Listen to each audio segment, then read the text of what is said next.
Hello, spooky friends. I'm John, and we are pumped to bring you the 5th episode of Dairyland Frights, the paranormal podcast that covers everything spooky, creepy, and mysterious in the Midwest. For now, I'm joined by my two co-hosts, Meaghan and Brooke. Hey, how's it going, Brooke? I'm pretty good. Can't complain. I'm very excited about today's episode because we have some kind of fun personal tie-ins. Yeah. So this will be a really cool one. So I'm Yeah, excited. you are in for a treat. Mm-hmm. How about you, Meaghan? I'm super excited because I get to talk about a hermit, a real life hermit today. Oh, So that'll be a great story for me to tell you all. we love a hermit. Oh, nice. Yeah. Nice. Aw. So, this week we're covering several mysterious stories and disturbing legends from Holy Hill in, help me out here, Hubertus. Hubertus, yeah. and surrounding areas. Sorry, people, but I'm a mush mouth when it comes to certain things. Not only will the things you hear today give you the creeps, but you'll even hear real life experiences. So I'm super excited about from one of our co-hosts, Brooke, who grew up near Holy Hill and has personal stories connected with it, and those are the best. I love it. So today we're going to cover the Hermit of Holy Hill. I like that. It kind of flows off the tongue. Stories from its haunted cemetery. Ooh, love cemeteries. Ooh. And best of all, the Goatman of Hogsback Road in Washington County. But before we get into those, let's start with some history on Holy Hill from Meaghan. All right. Thanks, John. So, as John mentioned, this episode we're going to talk about Holy Hill, and that is a Roman Catholic shrine and state landmark in Hubertus, Wisconsin. So, all of the information I'm going to share with you today is on holyhill.com. So, you can check that out if you want to learn a little bit more about it. But Holy Hill is this huge basilica. It's a big church, and it's actually built on one of the highest peaks in southeastern Wisconsin. That's why they call it Holy Hill. It's super large. It towers 289 feet over the land.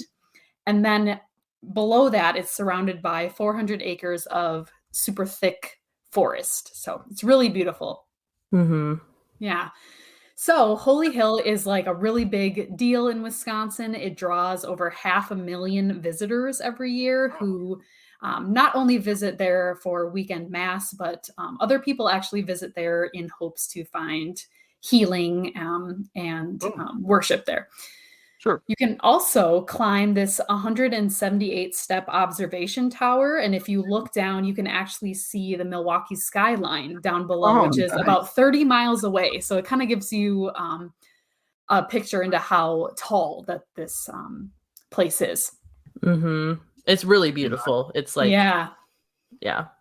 It's really cool. We'll try to get some good pictures to put up on the website or something because it's hard to convey. But yeah, it's very beautiful. So some people can actually attest to Holy Hill's like strange ability to heal visitors. And where the hill where the basilica stands today is actually, it's been known for its healing powers for about 170 years. So I'm going to talk a little bit about some stories from actual people who have visited there. But first, I wanted to talk about a little bit of history behind Holy Hill. So the U.S. government owned the land that is Holy Hill today up until 1855. And up until then, it was actually called Government Hill because surveying work was done there. So I thought that was kind of interesting. And then in 1855, Father Paul Huber, who was a man from Austria, purchased 40 acres from the U.S. government with the intention of transferring the title to the Archdiocese of Milwaukee. But as you know, as things will happen, Father Paul Huber did pass away unexpectedly. And so the land kind of changed hands for decades until it was finally transferred to the Archdiocese in 1876. So you might be wondering, how did Holy Hill get its name? Well, the early Irish settlers actually gave Holy Hill its name, but it's also been called a few other things over the years. It's been called Miracle Hill. It's also been called the Church of Miracles.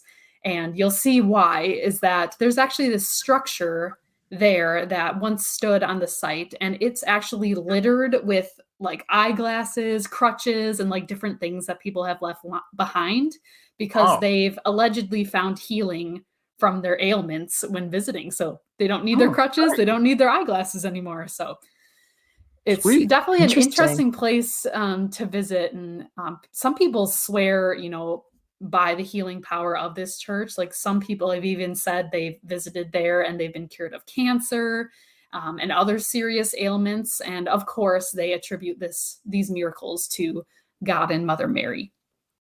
So after years of construction, the present church as we know it today was completed and then consecrated in 1931. So something interesting that I learned while doing some research on Holy Hill, I thought you would all find this interesting. So on June 6th of 2006, so if you think about that, that's 6/6 of 06, very specific date. 2 vandals actually spray painted the church and several shrines with, things like, Satan and, 666, which is the number of the beast. Yeah. So it turns out that the 2 vandals were actually 2 teenage boys, and it cost the church $33,000 to remove all of the graffiti. So funny that you mentioned that, Meaghan, because that triggered like this memory that I have of, because that was all over the news back then. Oh yeah. And I was like 14 at the time, and I very specifically remember that this was on the news for like a couple days because it took them a couple days to figure out who did it. But that there was like they were interviewing, I think, a police officer, and he was like, we think we're looking for some like younger kids because they're not great spellers because they had spelled Satan like Satin, like Satin. My God, gave yourself away. I know, it was very funny. It was a hot news story for a couple days where I lived. Yeah, pretty sad that happened, but glad they got it all fixed. For sure. So sounds like a super holy, beautiful, amazing place, right? So it's like, how could this Holy Hill, this beautiful place of God, also possibly be haunted or filled with paranormal instances? I'm going to talk a little bit about that today, but there's some bizarre things that have happened near Holy Hill. There's a true story of this hermit who used to live on the grounds, which I'm going to talk about today. But then nearby, there's also this bizarre creature called the Goatman. And Brooke is going to talk about that. So there's a lot of cool things that we're going to talk about today. So stay tuned. Right. So I'm going to go ahead and start with the Hermit of Holy Hill. Sounds like a super interesting story, right? And, you might think, oh my God, that sounds ridiculous. But you can actually go onto Holy Hill's website under their history section, and you can actually read about this person who used to live at Holy Hill. So I'm going to talk about his story today. Interesting. So the story goes that this hermit, he was the first resident of the hill, and his name was Francois Subrio. I hope I'm saying that right.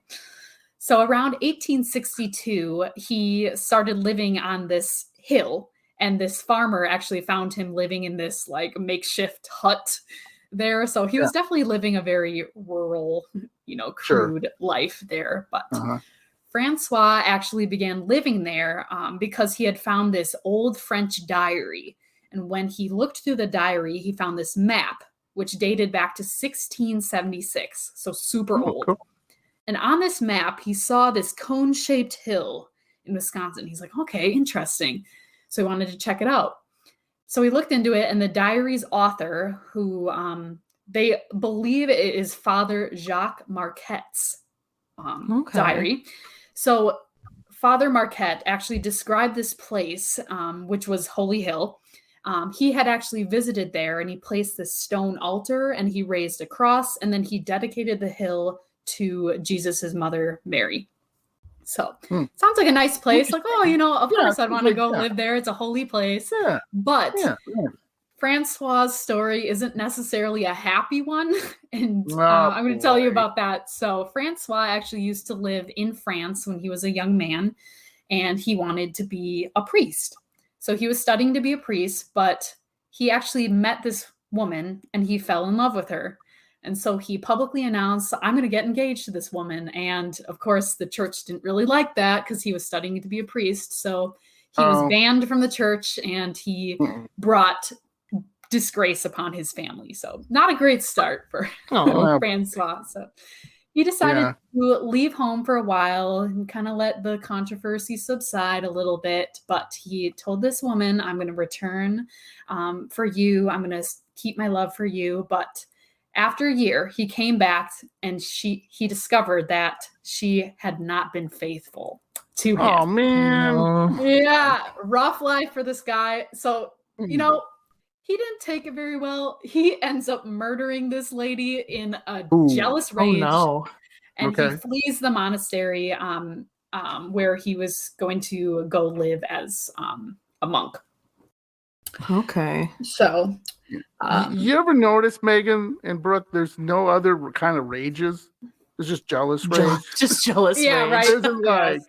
pissed off Yeah. rage or like, You know. whatever. I'm just upset with you rage. There's Right. just jealous rage. I'm killing you. true. because I of mean, he that. didn't really handle it well. No, a year's a Well, long time yeah. to be just disappear. Well, Presuming yeah. that he never let her know, like, hey, I'm still out here. Like he could have been dead. Who knows? Like, Yeah, who knows? She Yeah, don't really had to blame find her. someone. Yeah. Yeah, so speaking from a man's point of view is I'm a priest, right? And I'm gonna be like, okay, you know what? Maybe this isn't right. I'm gonna leave. Why don't we just cool things down? But when I come back, I love Right. you, honey, and Right. we're gonna get We'll married. just And then you come pick that. back and she's like, beat it. Wow. Yeah. Right? I wouldn't kill anybody, not myself, but That's a I good can thing. see this guy kind of like, hey, I'm in the wilderness. I'm like eating nuts and berries and praying to God for you, and then you just cheat on me? Yeah. Jealous rage. Eating nuts Yeah, and berries. man. Yeah. So That's my point. Francois, he ends up fleeing and he goes to a monastery in Quebec, where he decides that he's going to, start fresh. He's going to live as a monk. Okay. So this is actually where he discovers this diary that I talked to you about, and he finds this map. And, of course, it sounds like this very holy, beautiful place. Like, he's Yeah. like, maybe I should go live there and I can be forgiven of my sins and I can start fresh. So he Sure. ends up moving to this place that he finds on the map, which is dedicated to the Blessed Virgin Mary. And there he decides, I'm going to pray for forgiveness. I'm going Sure. to, start fresh after murdering my lover. Yeah, I'm starting fresh Mhm. after murder. So Right. Right. As anyone would do. Forgive obviously. and Of forget. course. Yeah. Yes. Yeah. Come on, I'm starting fresh. I had a bad day. Let's move Mhm. on, people. Yep. What better place to go than Holy Hill, right? Mhm. Right. Hey. Yes. So let's get back to the mid 1800s when he's living a very crude life in a hut in the middle of nowhere out at Holy Hill. So this farmer notices one night that this man is moving around the land. It's like completely pitch black outside. Moonlight Okay. is out. And this Weird. man is, hanging outside and he's performing these like religious rites. He's kneeling before the cross and he's, Oh boy. standing and kneeling. And so, of course, this Sure. farmer's like, what the heck is this dude doing? What's up Right. with this dude? What's up with that dude, man? Come on, man. Obviously, a little bit suspicious. So the farmer kind of checks him out. And, both of these men were like super suspicious of each other, didn't quite trust each other. But eventually, this is great. They form a friendship, and the farmer starts helping Francois out by giving him food, giving him Well, necessities. that's nice. Okay, there we Yeah. go. And There some we of the go. area farmers came to love him so much that they actually built him a nice little cabin for him to live in. Oh, there we go. So things are starting to come back together yeah, for Francois. We're getting it together. But this is one of my favorite stories about Francois. So when he was traveling to Holy Hill, he actually contracted this disease, which left him completely paralyzed. Oh Which is boy. interesting. So he decides, when I get to the hill, I'm going to get to the summit of this hill and I'm going to be healed.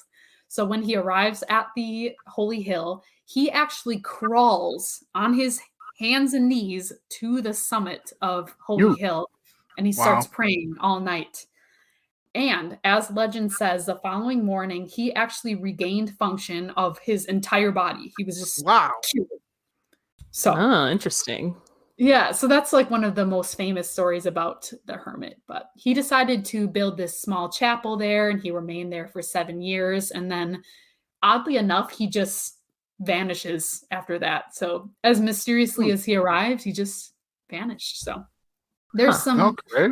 theories of what happened to the hermit. So Okay. some people say that he might have joined the Union and fought in the Civil War. Oh, Maybe okay. he died in All battle. right. But then other Okay. people claim, oh, we saw him in the Chicago area sometime after his disappearance. So nobody quite All right. knows what happened to the hermit. But Yeah. they say that you can still see his apparition wandering the grounds of Holy Hill at dusk, and you can see him kneeling and praying at different crosses around the grounds. And it's very interesting, which I'm going to talk about that a little bit more next. So if you want to see the hermit, you'll have to pay a visit to Holy Hill. The murderous hermit. Yeah, that's really interesting. I love history. I love history like that. But one of the things is with all these stories, as you find out, is like these terrible things happen to people, and then they finally get their life together, and then what They happens? disappear They mysteriously. disappear, right? Ooh. Right. True. And a lot of paranormal stories I've read, I'm sure both of you have read, kind of the same thing. It's like, oh, this nun, she had this and she did that, and she was really nice to people, or she was super mean to people, and then she changed her ways, or whatever happened. And then like nobody knows where she went. Like, where'd she go? Yeah. Some of that, I mean, I know that this story, like the hermit, is a true story. It's documented by Holy Hill, but I feel like a lot of that sometimes is like the folklore stories. Sure. It's like someone maybe making up or like taking pieces of other stories and putting together Right. this kind of interesting story, but then they don't really care Right. how it ends because it's like maybe not a real story or not true. Right. So it's just kind of like, here's all the interesting stuff, and then who knows what happened. But I always kind of Right. take that as a sign, like maybe no one knows because it didn't actually happen. But with the hermit, though, he was actually there, and he Yeah. seems to. I feel like it would be weird for him to go to Chicago, though. Like I don't I feel know. like Yeah, he why seemed like would a he go to Chicago Chicago? guy. Why would Yeah. he? Right. Why That would seems he like it go would freak him out, like that he'd spent his whole life in like the woods. Yeah, I don't know. Right. You would think And that he would want to, live his life out at Holy Hill, since it's Yeah. such a amazing place for him. Right. and the Civil War, I can think of better places to go.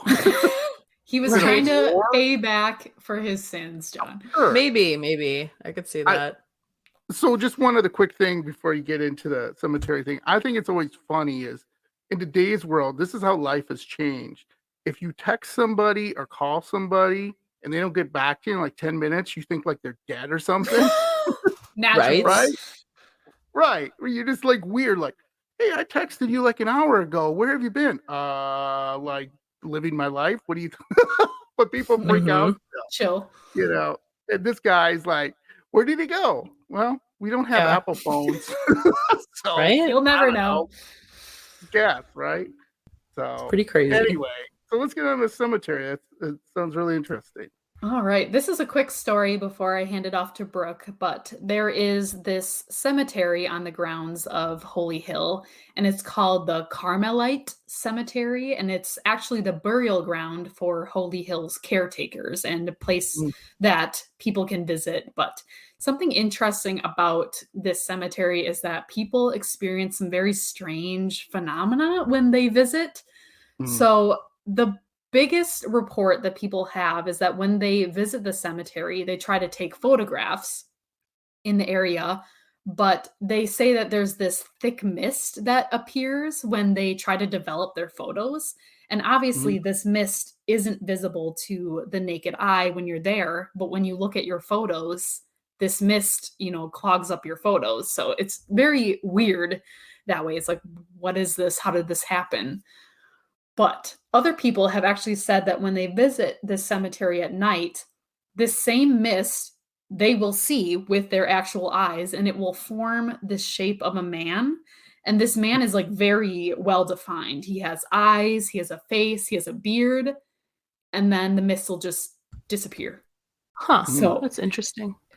But this mist is very interesting because people swear they can see right through this ghost that they see. They can see the trees behind him. And then it just disappears. So some people actually think it might be Francois the Hermit, which might make sense. Yeah. He might be hanging out, watching over the grounds, making sure everything's taken care of. So Back from Chicago. I can see it. Back from Chicago, yeah. Right? He's actually still there. You can see him. Yeah. So if any of you visit Holy Hill and take some pictures, let us know. Yeah. Let us know if you can see anything weird on your photos. Yeah, and send that to us. Send that to our email, dairylandfrights@gmail.com. We'd love to see those. Yeah, it's really interesting. All right, perfect. So thanks so much for listening to my section of the podcast. I'm going to go ahead and pass it over to Brooke. She's going to talk about the Goatman of Hogsback Road.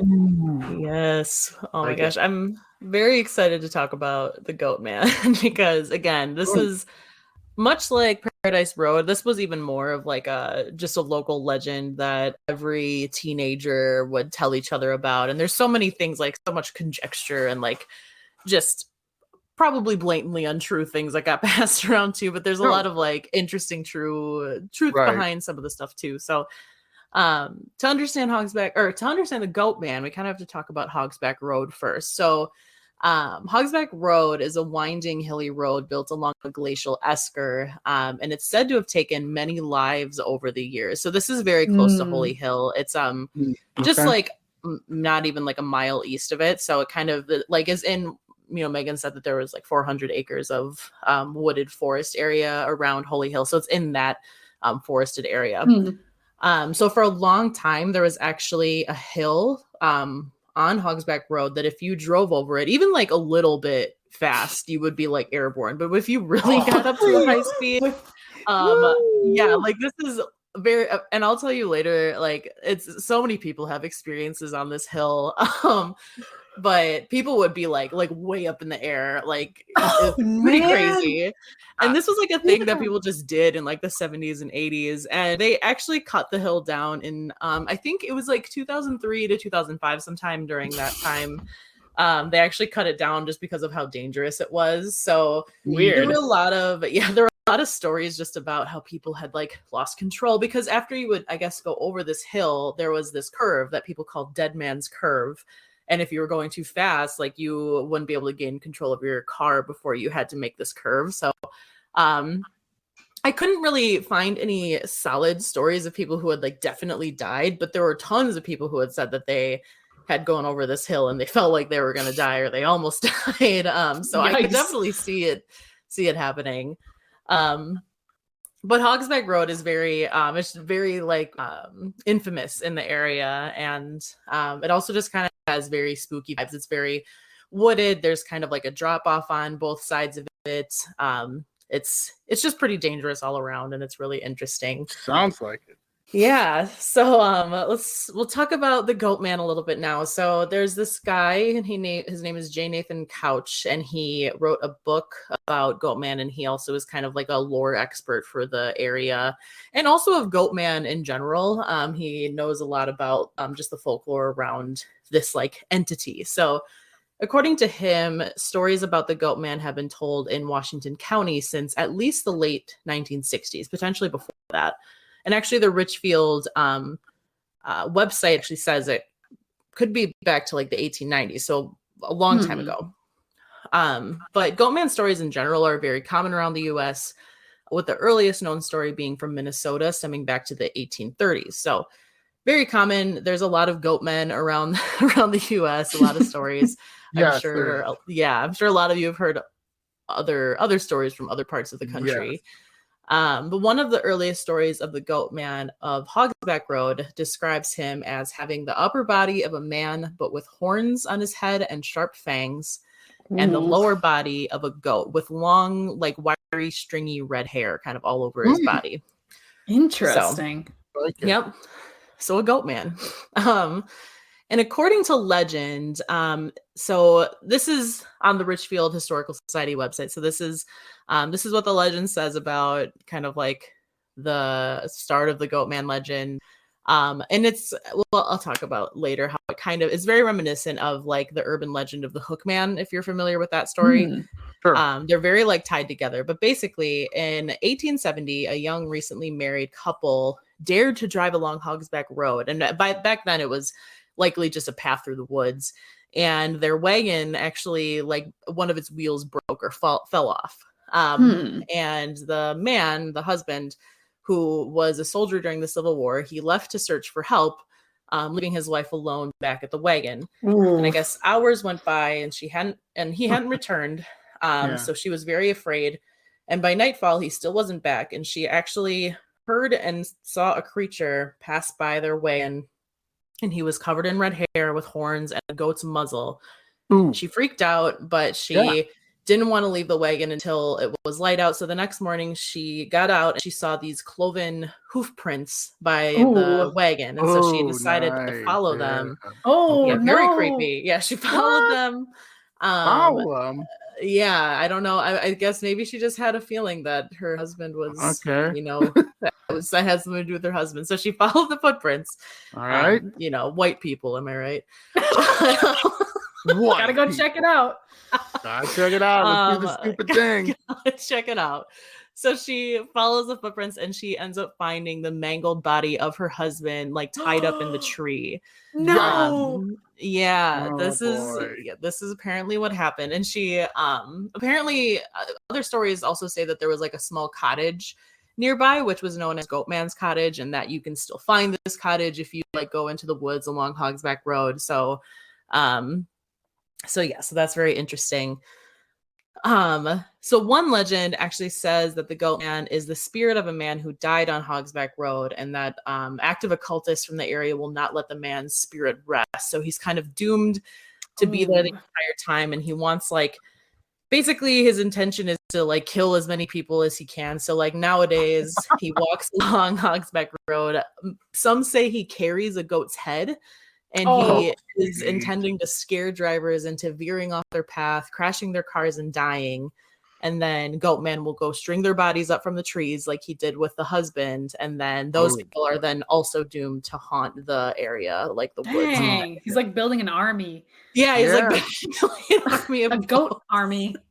Goat army. Do they turn into goat people too? I don't think so. I think there's just one goat man and the rest of them are just like spirits, like normal, just normal ghosts.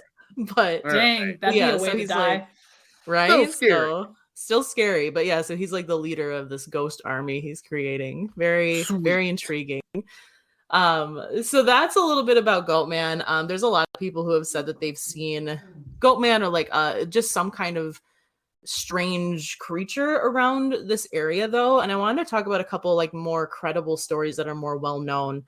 There's two of them specifically that I think are really interesting. So one of them, this happened in 2014. So this came from a blog post written by J. Nathan Couch, who was the author of that book about goatmen across America. So he has a blog post on his website called "A Strange Creature Near Holy Hill."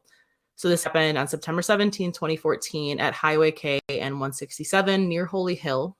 There was this woman named Mindy Rosette, and she was driving with her daughter around 9:40 p.m. when a creature dashed in front of their car.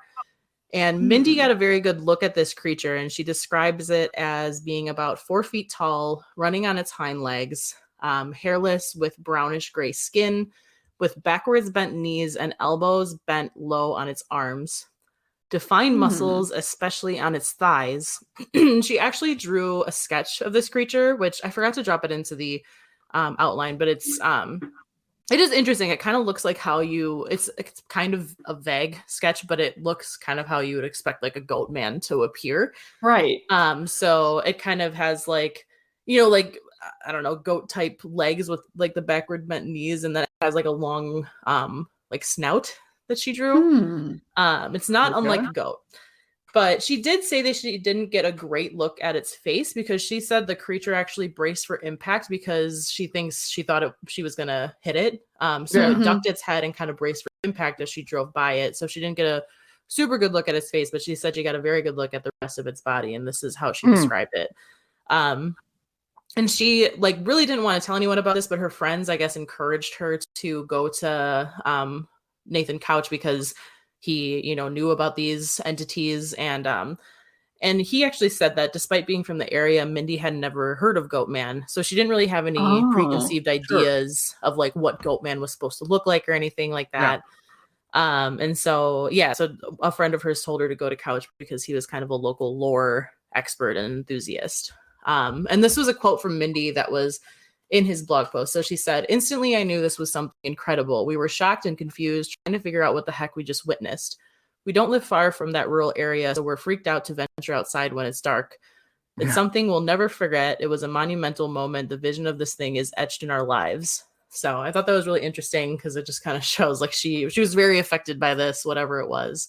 Right. And she seemed like from the blog post, she seems like a very normal lady, like not anything that she would have been making up just for the fun of it. So and also interestingly, Couch said that he heard another story from a man while he was on a ghost walk who had a similar run-in with a very similar sounding creature a few years prior to this. So the only difference, he's explained it basically the same way. So like the same height, same like description of its body, but he actually said that the creature had fur or like hair all over it, like reddish brown hair instead of Mindy said that it was hairless. But he actually saw it in winter in Kewaskum. So Kewaskum, if you're not familiar with the area, is about 25 miles north of Holy Hill. So it's not that far away. And it's kind of interesting. So he saw it in winter. Mindy saw this thing in fall. So maybe like for whatever reason, it like grew hair for the winter. I don't know if it's like if it's a real actual creature. I don't know how. Kind of makes sense. Yeah, makes sense. Maybe, or maybe there's multiple variations of it. Who knows? But Ooh, nice. But yeah, Kewaskum's definitely an interesting area too. But so that was one sighting that a lot of people think is really credible. And then the other one is really interesting to me. So there were quote unquote, they were known as like Bigfoot sightings of 2006. And it's kind of interesting to me that this was the same year as the like vandalism stuff at Holy Hill. Almost like they were like trying to drive attention away from these like sightings and towards this other story. Like that's my conspiracy theory about it. Maybe, who knows? But this was actually reported on by, among others, WISN, which is a really popular local news station in the Milwaukee area. Like it's one of the bigger news stations. So interesting to me that, you know, a big news station like this would cover it. But the title of the article that I found was called "Bear Wolf Stalks Southern Wisconsin." And the lead in to the article was "Bizarre local sightings evoked a nationwide fascination with Bigfoot." Very strange. And this happened around the Holy Hill area. So at this time in 2006, there were several reportings of a 7-foot tall hairy creature with pointy ears, which I was laughing because I was like, does this sound familiar? Because we literally just talked about the Beast of Bray Road. Right. People explain it pretty much the same way. So the story that kind of sparked this was on November 9th of that year. So November 9th of 2006. There are several reportings of a 7-foot tall hairy creature with pointy ears. I just read that. Sorry, my bad. So on November 9th, Stephen Kruger. So Stephen Kruger is a contractor for the DNR, and his job was basically removing deer carcasses along the side of the road at night, which in Wisconsin, we know that's a very important job because a lot of people hit deers in the middle of the night. So he had just made a pickup of a deer carcass along a remote road near Holy Hill. This was around 1:30 a.m. And he knows this because he actually has like documentation, because he has to fill out paperwork every time he picks up one of these deer carcasses. So he picked up the deer, he got back in his truck, and his truck has like a light, like a flashing light on top of it, because it's like a service vehicle. So it's not like a cop light, but it's like an orange flashing light. So he was sitting in his truck and he was filling out the paperwork, and all of a sudden his truck started like shaking. And he looked in the rearview mirror and he said Yeah, I know. It's we should just get rid of rear view mirrors, I think, We because should. Yeah, too much creepy stuff happens. But he looked in his rear view mirror and he said that his flashing lights revealed a huge hairy creature standing on its hind legs and dragging the deer carcass out of the bed of his truck. Oh, Yeah, super damn. creepy. And again, this is a guy that's like, he's, he works with the DNR. right. He is a just very a credible blue-collar guy. Yeah, exactly. Yeah, exactly. And he described this creature as looking like a cross between a bear and a wolf. So it had the pointy ears of a wolf, but the brown color and the snout of what he thought looked like a bear. And he freaked out. He threw the truck in drive as fast as he could and sped off. And then he drove around for like 5 minutes before coming back to the area because, his job is to remove this deer carcass. So he wanted to see if it was still there. And he said that when he got back, there was no sign of the creature or of the deer. Everything was like gone, like nothing had ever happened. Yeah. So as with the Beast of Bray Road story that we talked about in, a previous episode, Kruger coming forward with this story kind of triggered a lot of similar stories from other locals who hadn't really wanted to come forward before this. One of those is Rick Selchert. He said he saw what he thinks is the same creature in 2004, so 2 years prior to this, near Holy Hill, crossing a road while he was driving.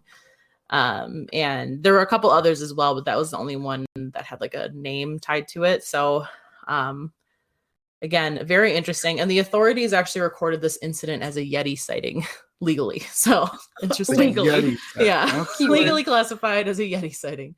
All right. Yeah.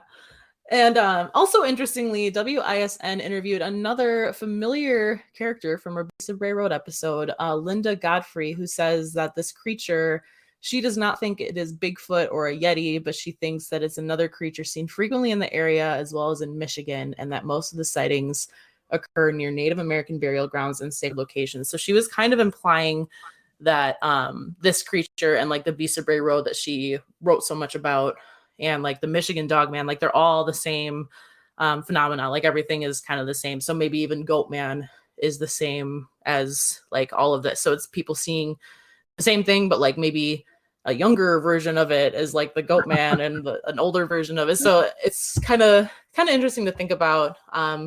Also, just wanted to mention, we talked about this before we started recording, but very sadly, Linda Godfrey actually passed away in November of 2022. So kind of disappointing because she's like a really cool, she's a really cool local lore expert and wrote, I think, like 19 books about different strange occurrences in Wisconsin. And she was just a really cool person. So very sad that she passed away. She was 71 years old, but yeah, she pops up a lot in these cryptid stories. So yes, she does.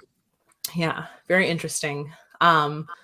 Also interesting is that these sightings spurred a lot of Bigfoot enthusiasts from around the country to travel to the area. So they came as far away as California to, Hubertus, Wisconsin, to see if they could find Bigfoot, which is kind of fun. And then about naysayers, Stephen Kruger, so the guy who worked with the DNR, he said, this was a direct quote, "They can all go pound sand as far as I'm concerned. I saw what I saw."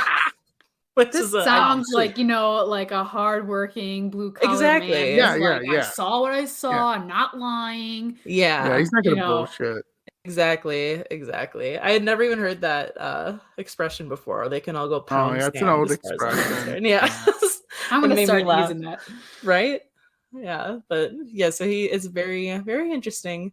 I wanted to mention too a couple other so there was a Richfield Historical Society has a Facebook page, and about 3 years ago they posted this big post about Hogsback Road and the Goatman, and they mentioned J. Nathan Couch's book and everything. And there were some really funny like comments on the post. There were a lot of comments from a lot of people who talked about the hill specifically, and they would be like, yeah, I was riding on that hill in the 70s. We almost died, a lot of that stuff. But there were a couple of specific comments. There were like hundreds of them, but I wanted to pull a couple of them just because they were interesting. So a woman named Jennifer quoted saying, "I have quite a few creepy, scary memories of things that happened on that road and in the woods from the 90s. All I can say is be safe. You don't know what you're entering until you've entered." Interesting. Ooh, nice. Joelle said, "I went out there once with some of my cousins many years ago. At one point, we stopped the car and turned it off and could hear what sounded like a woman screaming, but no houses or other people were around." a guy named Robert said 4 of us will die swearing we saw him. This makes me laugh. He said, but there were drugs involved, but it was the most real thing I've ever seen. He said he chased the car, crazy night. Man, That's he why I saw love- some So things. weird, yeah. Exactly. He saw But other something. than that, we were stoned out of our mind, but he We're chased out of our our Goatman minds, chased man. us. I gotta love Facebook comments. And then Scott said, I've seen Goatman out there. He ran across the road in front of my car one night. Rumor has it he scavenges dumpsters nightly. Be careful out there.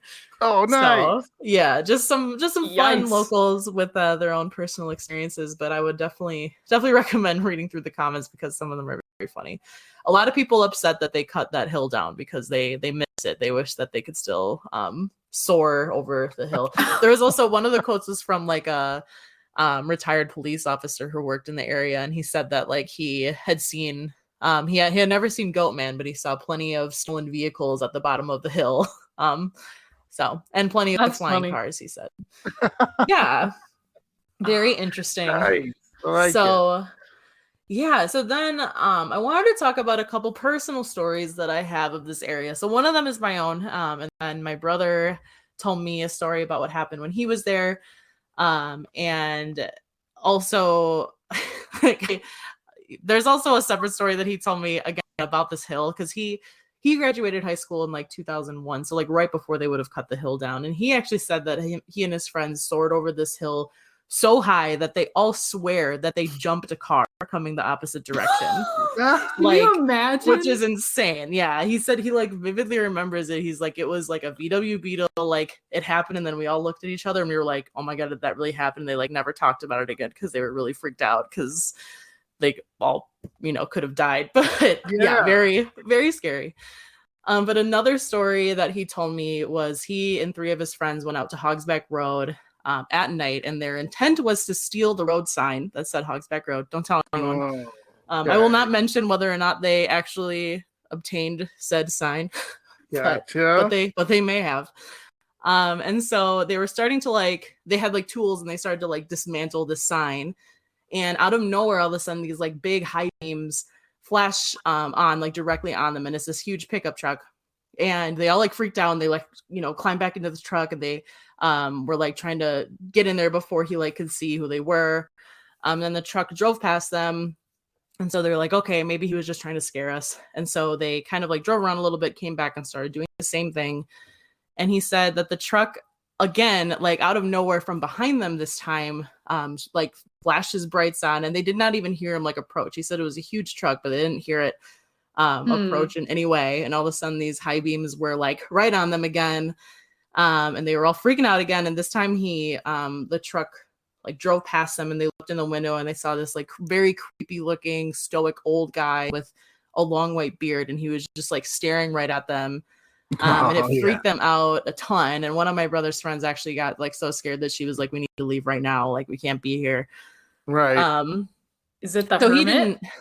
Maybe it's the hermit driving a pickup truck. Who knows? That's It the could have been hermit. Francois. Yeah, you never know. What's up, Frankie? Yeah. Right. Yeah, my brother doesn't. He's not really like a believer of like the paranormal, Sure. so he didn't really seem to think it was like a ghost. But he did say that it was like very odd that they hadn't like heard the truck approach. Like both times, it just kind of like showed up and then disappeared like really quickly. The guy didn't like get out and confront them or anything. Very kind of odd. But my brother actually has a friend too who has another story separately. So my brother's friend and a different friend who was not my brother also ventured onto Hogsback Road. So they parked somewhere and they wanted to go into the woods because they wanted to find the Goatman's cottage. And they apparently saw this path a few like a little bit into the woods. They saw like a very clear defined like path that led kind of down into the woods. So they decided to follow it. And they got like a couple hundred feet into the woods, and they found this old abandoned silo. And they were like, kind of interested in it. So they were kind of walking around, exploring it. And then when they went to leave, they could not find the path back to the road. And they were like positive that it had been like very obvious where this path was on the way in. Like they were not even concerned about it because they were like, oh, this will be easy to find on the way back out. But they like could not find this path anywhere. And it actually took them like over an hour to get back to their car, even though they were not very far from it. So Yeah, so that's also very interesting. I wonder if that's like the goat man's tactic, like Right? he tries to get you Yeah. lost Like in lure there. them in. Yeah. Yeah, that's And Yeah. then right. yeah, it's very, very creepy, very interesting. But then so I have a personal story as well about this location. It's very odd. And I don't have very many like personal stories that I think are like paranormal necessarily. Like I would love to have more and I'm very open to it, but this is one of the few times where I've been like I genuinely like cannot explain why this happened or how this happened. So my friends and I, after I got my license, we had always been very interested in checking out Hogsback Road because my older brother told us about it. We all had like older siblings who told us about Hogsback Road and the Goatman. So we decided to go there and check it out one night. It was like a Friday night, probably like 9-10 p.m. And we're driving down Hogsback Road, and there's not really a good place to like stop and like park unless you kind of go past Hogsback Road and get off on a different road and like walk backwards. So my friends were just kind of like, well, just stop in the middle of the road and we'll like lean out and see if we can hear anything or see anything. So Okay. I was like, okay. So I just go kind of like get off to the side as far as I can, but I'm still like pretty in the middle of the road. And I, put the car in park and we roll down the windows. We're all like leaning out, trying to see stuff into the woods. We're all very scared, like those stories I told during our mini-sode where, you get there and you feel all energized and stuff, but then you're just like freaked out. Yeah. And so my friends are like, oh, we can't like hear anything over the sound of the car. Like, can you just turn the car off? And I was Your like, first okay. mistake. Yeah, exactly. Which I didn't even really like think about it at the time. But like obviously me turning the car off means that like my headlights and my taillights go off as well. And it's Yep. like pitch black outside. So I turn the car off and soon my friends are like getting out of the car and kind of like trailing down into the woods. And I'm still in the driver's seat because I was too nervous to get out. Sure. But so they're like wandering around out there. All of our windows are down. The car's completely off. And all of a sudden, like in my left ear, as I'm like kind of leaning out the window, I just hear like this low, like growly voice just say, go, like in my ear, clear as day. Like I Oh my have God. never experienced anything like it. And I literally like shout out to my friends. I'm like, back in the car right now. And they like could tell I was very serious. So everyone like got back in the car really quickly. I like They're turned like, what it on happened? and I What started happened? driving. Yeah, and like I didn't even like explain it. I think I told one of the three of them what happened. The other two probably don't even know. But yeah, so they got back in the car, I turned it on and start driving. And like right as I start driving, a big truck like comes up from behind us. And like if I hadn't started driving right at that point, he was driving very Yeah. fast. So like he certainly would have hit the car. So it's very like strange. And I like to think that Goatman was like looking out for us and he was, That's telling what me, I was hey, you need thinking. to, There you go. like you need to move, you need to go. Or, I don't know, like maybe it was my subconscious just like knowing that I needed to like get out of there. I'm not really sure, but it was very crazy. Very interesting.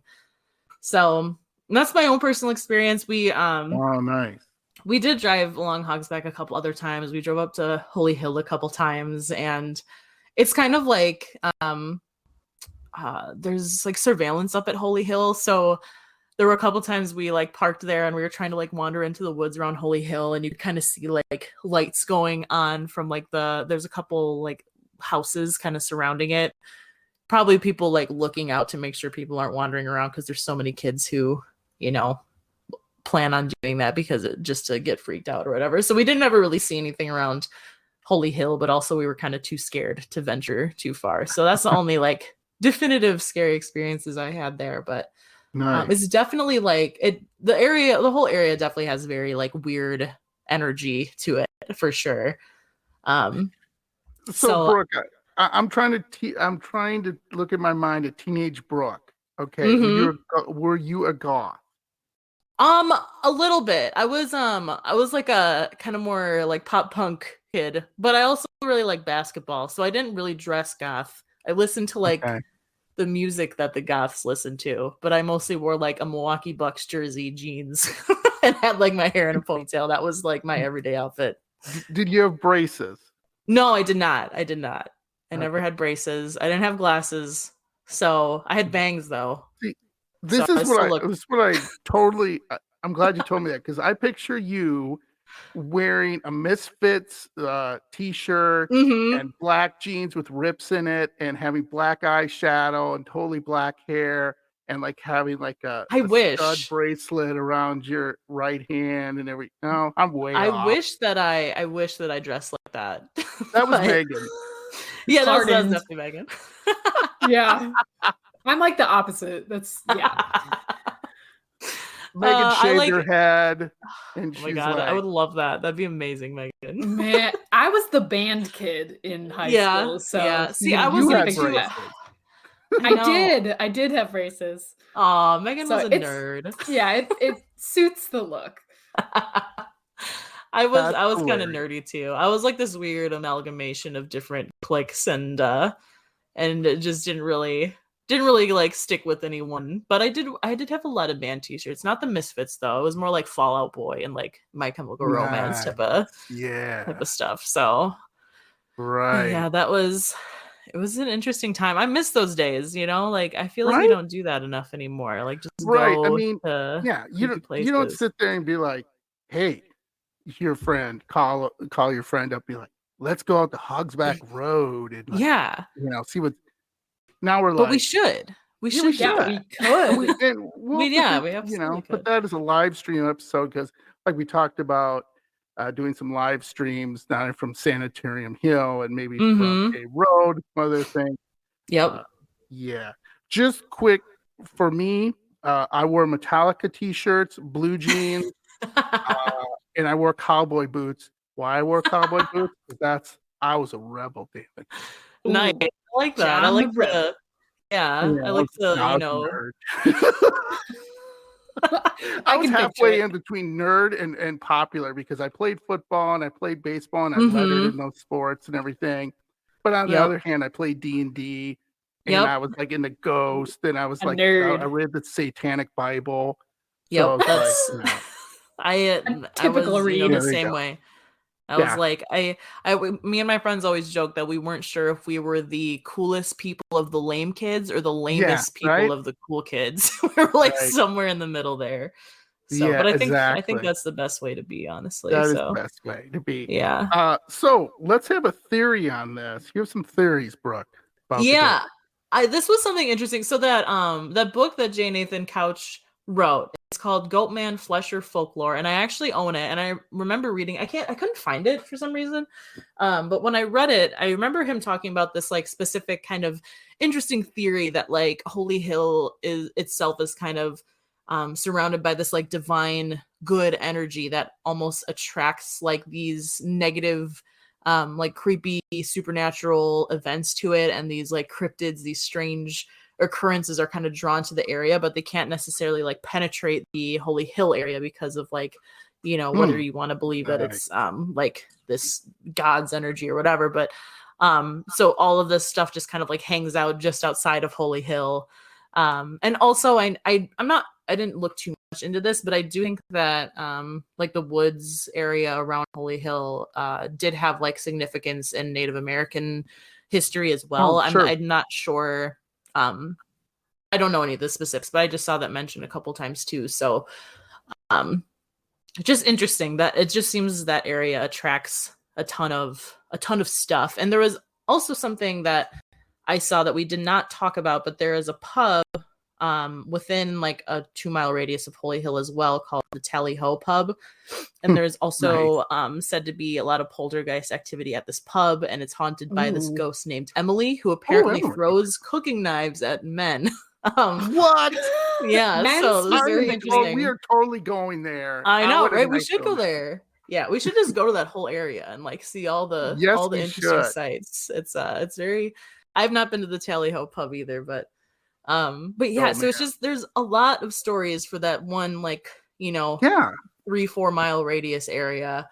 So there's definitely some like weird energy, strange stuff happening. But as to why, I'm not so sure, but it's kind of interesting to think about. Yeah. Yeah, that's a really interesting. One of the topics we might cover, we'll have to decide if we want to do this. I think we should. It's called the Bridgewater Triangle, which is in Ohio. And basically, it's a triangle in these woods and these swampy areas, and it was like former wars were fought there, and it's a Native American burial ground, and like just the weirdest stuff happens constantly in this triangle, Yeah. which is kind of similar to this, but there is no like holy hill or land or whatever you want to say. There's just nothing but suffering and death. Right. That's So crazy. yeah, and it's one of the always ranked one of the most spooky areas to go in the Midwest. So that's something we should consider, I guess, down the road. Interesting. Yeah, I would Yeah. have to look into that and learn more about that. All right. So thank you so much. I love that story. I love personal stories. Like I said, please send us your personal stories. You can go on YouTube too and put them on there on the comment list. But we prefer if you send it to our email, dairylandfrights@gmail.com. Anything else, Meaghan and Brooke? I don't think so. I'm excited to keep talking about, the cryptids and the stories of the Midwest. Yeah. Because again, I think that there's just not a lot of people know about some of the cool stories, and it's fun to kind of talk about it and do the research. And I like it. So one of the things I just want to do just really quickly, because I think maybe we forgot to add this, but I love to add it, is what do you think? Goatman, real, not real? That's a good question.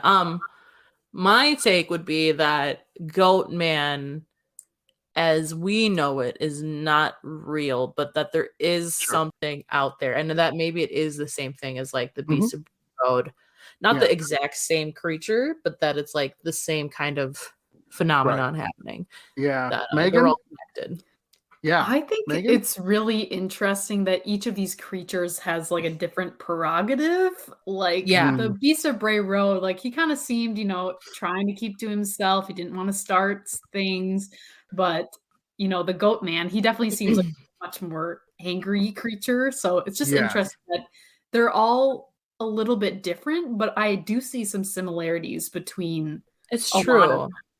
Yeah, that's true. But it seems like the actual experiences that are like most publicized or that people know about are kind of the same. Like with the DNR guy saying that this creature was taking the roadkill out of his truck, and the Beast of Bray Road like was also eating roadkill and had like opposable like elbows and stuff like the other lady had talked about. So it's like the legends seem to differ, but like the actual experiences that people are having that people are like recording seem to be really similar to each other. Yeah. So like Beast of Bray Road and Goatman, I really kind of think it's kind of up to you. I mean, like there are people out there who they saw what they saw and they believe what they believe. So I'm gonna say yes.